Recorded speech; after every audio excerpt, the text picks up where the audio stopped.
Les énergies de la nouvelle lune du 9 octobre 2018 ou la libération de nos attaches relationnelles. Bonjour à vous tous et à vous toutes. Comment allez-vous depuis la pleine lune du 25 septembre? Comment vous sentez-vous? Comme à son habitude, beaucoup d'entre nous ont eu et ont encore le sommeil perturbé. D'autres ont pu vivre ou vivent encore des conflits relationnels, de tensions, d'agressivité dans leur vie de tous les jours, et les énergies qui entouraient cette pleine lune du 25 septembre n'ont pas délogé à la règle, mettant en avant nos émotions devant un équilibre relationnel qu'il nous fallait trouver pour ne pas céder aux pulsions intérieures qui nous embarquaient à n'en faire qu'à notre tête et à foncer tête baissée, sans tenir compte de la vie d'autrui, mais que l'on pouvait essayer de concilier en une relation harmonieuse, d'entraide, d'échange et de partage, sans se laisser dominer par l'autre, mais en étant dans un juste équilibre.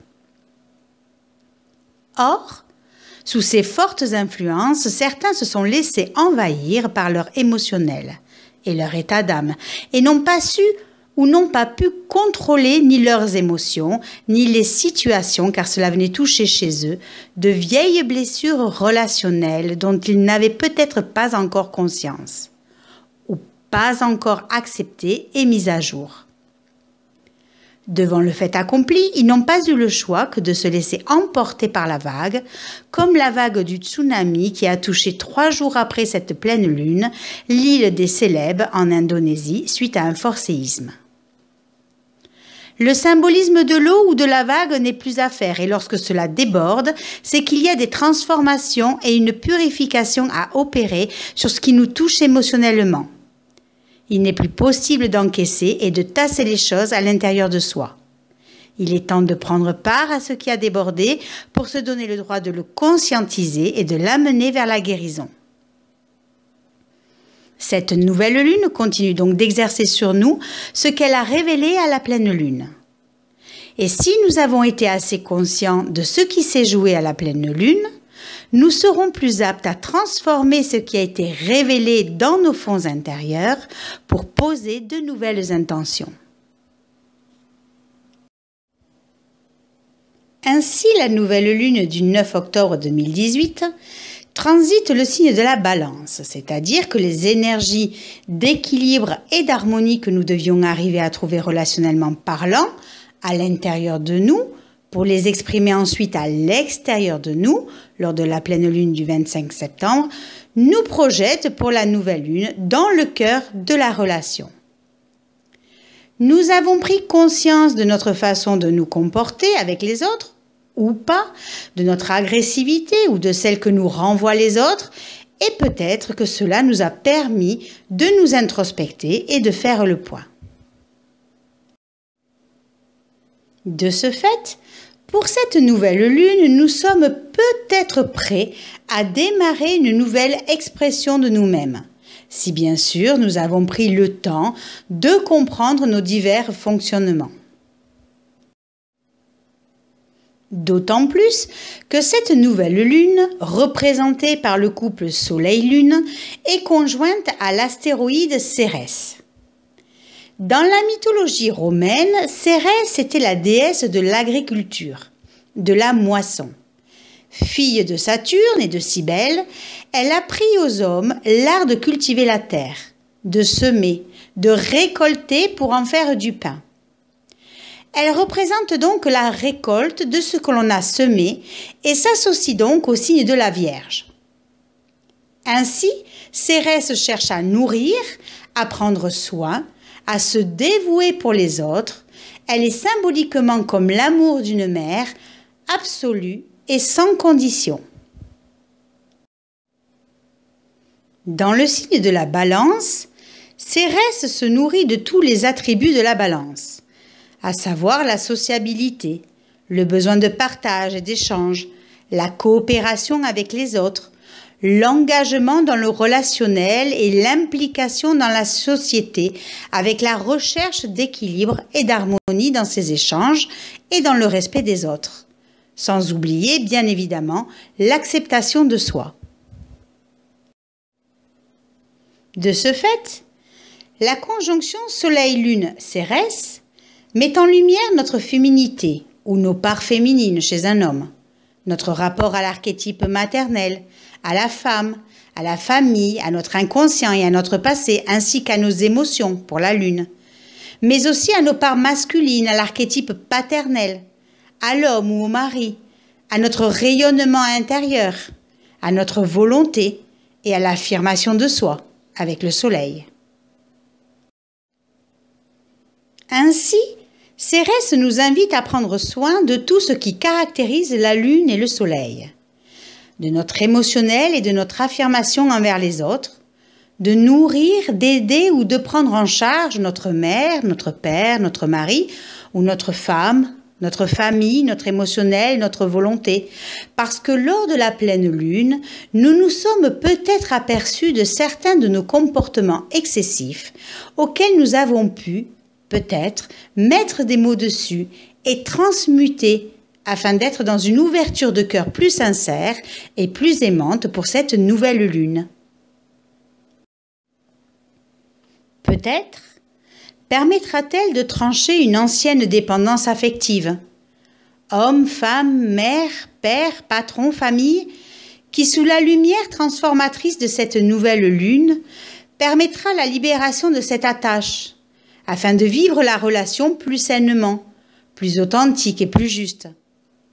C'est une forme de guérison avec les autres que cette nouvelle lune nous propose. Ainsi, là où le trio Soleil-Lune-Cérès transite dans votre thème, n'hésitez pas à être conscient de ce que vous vivez relationnellement et à proposer au monde une toute nouvelle expression de votre façon de rentrer en relation avec les autres.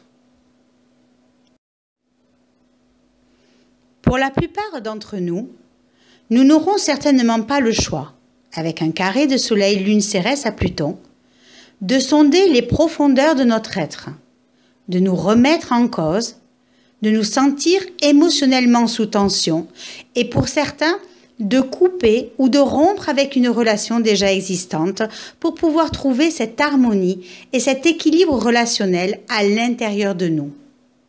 À moins que cela soit une coupure au niveau de nos diverses associations, structures professionnelles, familiales, amoureuses ou psychiques. La destruction d'une situation nous permet de nous libérer. Et cette libération nous permet de retrouver notre propre équilibre et notre propre harmonie. De cette façon-là, nous nourrissons enfin notre être d'une certaine paix intérieure auquel nous aspirons tous. Mars transite toujours le signe des Verseaux et au trigone de Soleil-Lune-Cérès nous aidera et nous soutiendra avec une grande énergie dans notre action de libération. Il nous faudra cependant analyser, modifier, rectifier et transformer certaines de nos attitudes qui sont inefficaces et qui interfèrent avec notre évolution et qui toucheront toute notre sphère nourricière, Soleil-Lune-Cérès, en quinconce à Neptune. Ce quinconce en Balance Poisson est en analogie avec les maisons 7 et 12. C'est donc un quinconce que l'on dit supérieur et qui est associé à la mort ou à la transformation intérieure et psychologique qui nous demande de nous analyser en profondeur. Nous serons donc amenés, pour vivre mieux nos relations, à mieux comprendre nos fonctionnements, nos pulsions, nos abus de pouvoir, nos différents contrôles lors de situations difficiles, émotives, de crise ou de tension, ce qui nous permettra de nous transformer en profondeur et d'envisager de nouvelles relations plus épanouissantes. Cela suggère que nous devons descendre dans les tréfonds de notre être intérieur pour aller rencontrer nos parts féminines et masculines blessées. Nos blessures qui sont en lien avec la mère et le père, notre sentiment d'insécurité ou d'abandon, le manque de reconnaissance, notre manque d'affirmation ou de volonté, notre rapport à notre famille et à l'amour que nous lui portons.